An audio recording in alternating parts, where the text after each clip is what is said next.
brought you the story of U.S. Marine Gary Hall of Vincennes. In 1968, he was a tank commander in Vietnam when a roadside explosion killed a member of his crew and injured him and at least 2 others. Today, we'll find out what happened to him after that attack, both in Vietnam and in the States. Gary Hall's 4-man tank, along with 5 Marines riding on the back of the tank, were thrust into a chaotic and deadly attack by the North Vietnamese. After a long, dangerous night, U.S. troops rescued Gary Hall, Charlie Tucker, and John Rodriguez. All had suffered various wounds. Hall also found out for sure that the driver, Jimmy Janes, had been killed. It's one of those things that never diminishes even. Hall and his crew members were treated for their injuries. But you were hitting the leg, right? Yes, hitting the right leg. With it's hard to imagine, I know, but with all the chaos surrounding you, the pain didn't enter into the picture until the next morning. It took some time, but Hall recovered, and after 2 months he was shipped home and went to Vincennes University. An instructor asked him to tell the class about his time in Vietnam. He was proud of his service and accepted the offer. But during his presentation, a young lady asked, I said, "Do you have a question?" She said, "Yes. How many babies did you kill over there?" That was one of several encounters he had with people who openly criticized his service in Vietnam. Those things were probably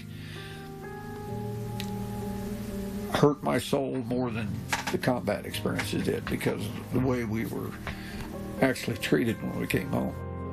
So for years, Hall kept his memories of Vietnam to himself. Eventually, he attended a tanker reunion in Washington, D.C., and connected with other veterans. In 2007, he was reunited with John Rodriguez, his crewmate. They had not seen each other since '68. Brought up a lot of old times of the short time that we spent together, and he died 2 months later. He also talked with the other crew member, Charlie Tucker, over the phone, but they never got together, and Tucker passed away in 2019. Now, as for the 5 Marines who were on the back of the tank, Hall didn't know what happened to them after the attack. But then, 30 years later, the fire team leader, a Marine named Gil Hernandez, contacted him. Hall learned that he was severely wounded in the attack. It was so bad that he was put into a body bag until a corpsman saw movement. And he survived and is still alive to this day and is a very productive individual, but he was never able to hold a job again. Sadly, Hall says Hernandez doesn't know what happened to the other 4 Marines. We don't know, and of course he doesn't know, and he doesn't recall any of their names because he's lost all memory of that.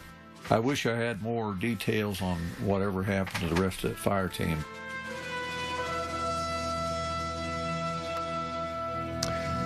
Mr. Hall received the Bronze Star and a Purple Heart. He's been married to his wife Donna for 55 years. They have 2 children and several grandchildren.